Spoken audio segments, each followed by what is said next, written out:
Einstein's theory clearly breaks down inside black holes. So what goes on? Is there some notion of physics? Is there some notion of science which we can think of, which we can conceive of, which really describes a kind of physical reality beyond where notions of space and time exist? That was the key question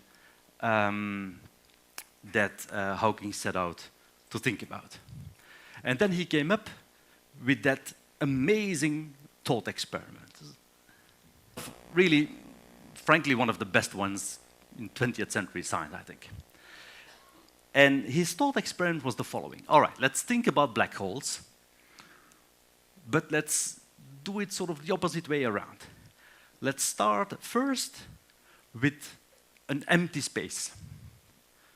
But let's think about that empty space in a fundamental way, in a microscopic way.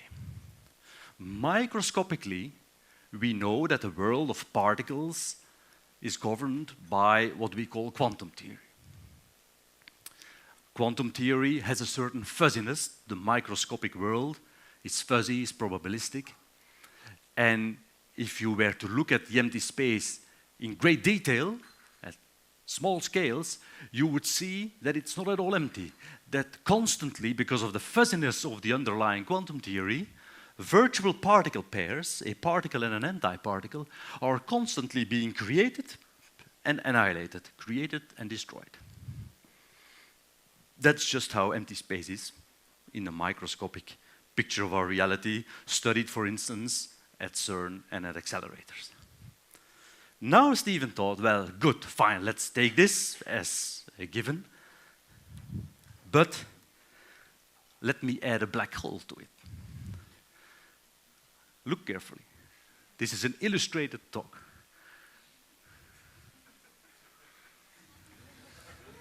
See what happened? Should I do it again?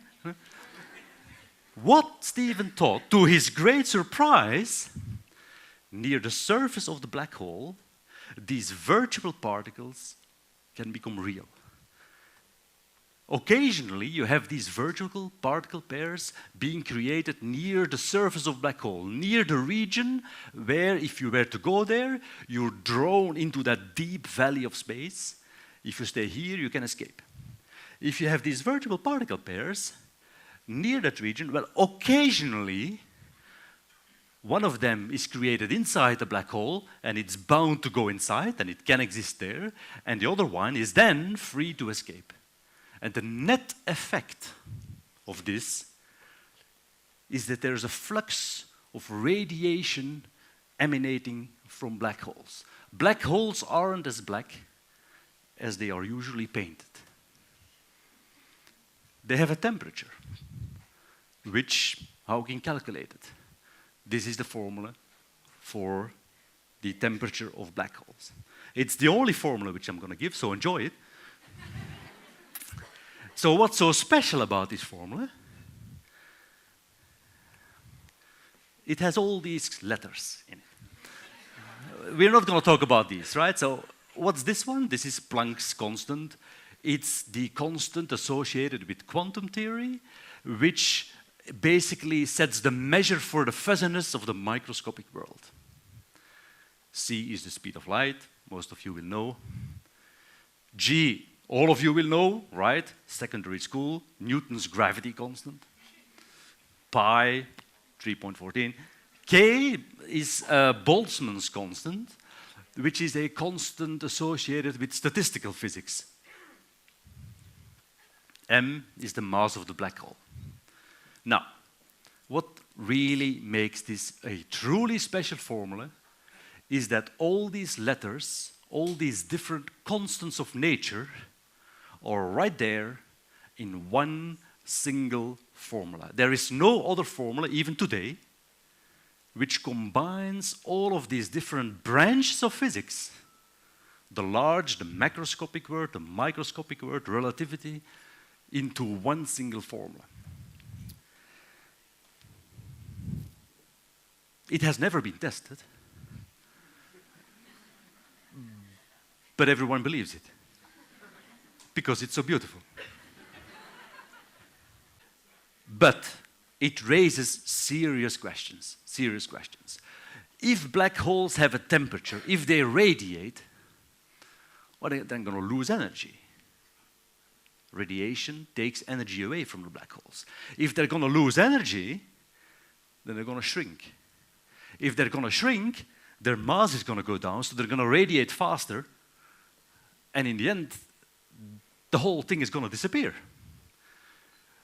So, wait a minute, that's a serious issue, because normally in physics, we try to describe the evolution of things, and we try to keep track of stuff. Otherwise, physics becomes random. So if we form a black hole by some collapsing star, if we apply Hawking and wait sufficiently long, it's going to disappear into some radiation, and that's going to be the end state. Now, the problem is the following. The radiation, as calculated by Hawking, contains no information whatsoever about what made up the black hole in the first place. So if you throw in Trump, or if you throw in Obama, you get the same thing out, and this is clearly impossible. Right? Impossible. Okay? So something's wrong here. Something's wrong. Information is lost in this process. And so Hawking enjoyed writing papers at the end of physics, breakdown of predictability, guys, to challenge his colleagues, right? And so the question arises, where are the bits, the quantum bits? Where are the bits storing the information inside black holes? Hawking he even betted a few of his colleagues, challenging them from God not only plays dice as the quantum theory does, but he also sometimes throws the dice where they cannot be seen. But his formula gave a hint, gives a truly amazing hint as to where these quantum bits might be. And that hint has serious implications. And that goes as follows. Any object with a temperature, which radiates, also has some kind of structure. It can't be just like empty nothingness doing something. So there must be some kind of internal structure to this black hole. The internal structure, the degrees of freedom, the information inside black holes, or inside any object, is captured by the entropy. The entropy is a sort of a measure of the number of ways you can make up a given object, like a black hole here. Normally, if you make an object bigger, the entropy goes up. The entropy is what we call, is proportional to the volume of an object. If you have the temperature of an object, you can calculate its entropy. And to everyone's surprise, it turned out that for a black hole, in contrast to any other object we know in the universe, the entropy of a black hole is not proportional to its volume. In fact, the entropy of a black hole is proportional to the surface area of a black hole, to what's surrounding it. That gave rise to the idea that probably the bits storing the information associated with black holes are not inside. In fact, they're stored probably right on the surface of black holes. But if they're stored right on the surface, then I might as well forget about the inside. In fact, fundamentally, the inside doesn't even exist.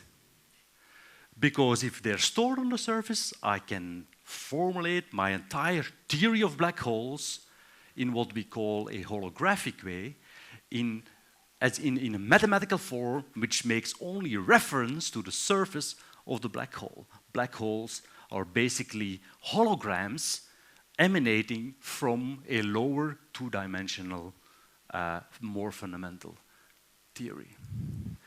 That is work that goes under the name of holography. What happens is that the notion of space doesn't really make much sense in an Einsteinian way when you go inside a black hole. What can happen is that, like in quantum theory, that the quantum, the microscopic nature of the world, begins also to apply to space itself. And therefore, that the notion of space gets a little fuzzy,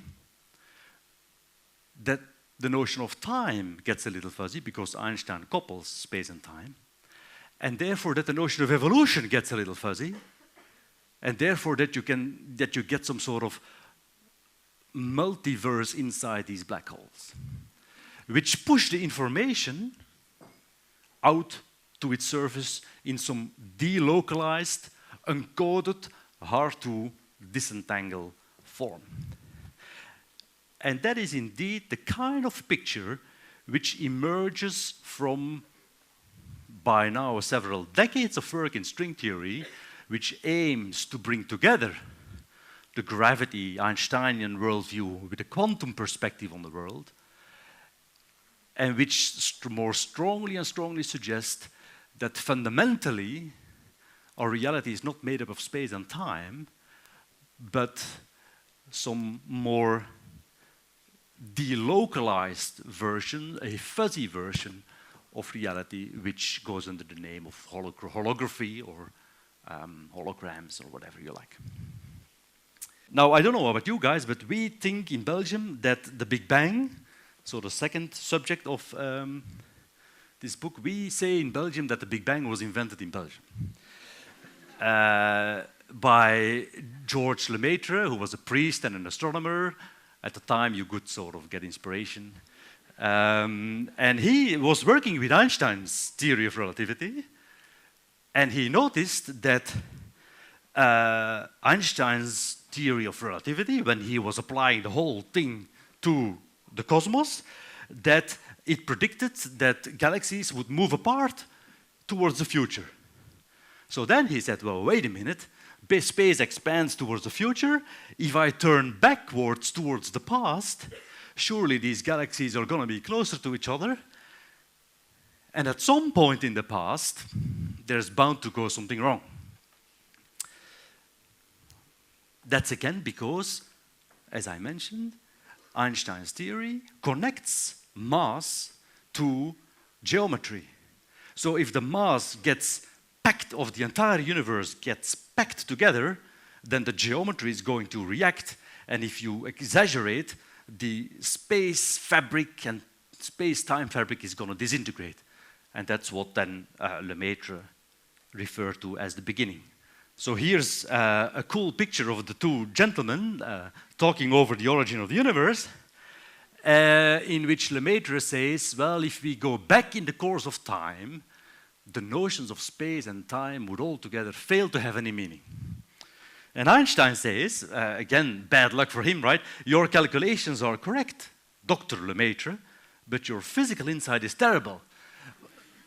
Again, he saw the problem, right? If Lemaitre was right, his theory was in deep trouble at the Big Bang. And so Einstein resisted for a while, accepting those conclusions. In fact, Einstein is famous, basically, as you get the idea, right, for coming up with like a wonderful theory, beautiful theory, and then not at all accepting its implications. Anyway, it turned out Lemaitre was right, but he had to wait decades, right? That the universe was very hot in the beginning because all the matter was compressed, then surely it was radiating. And because the universe is everything there is, when it expands, the radiation can cool, but it can't disappear. And that's what we see today. We see today, wherever we look, even inside here, this room, there's a faint radiation, very, very cold, 3 Kelvin, 3 degrees above absolute zero, but it fills all of space, and you could map it. That's a sky map of that radiation. So you look out at the sky, and you don't look at the stars or the galaxies. You look behind all that, and you measure the radiation from the Big Bang. You can make a map, like you can map the Earth,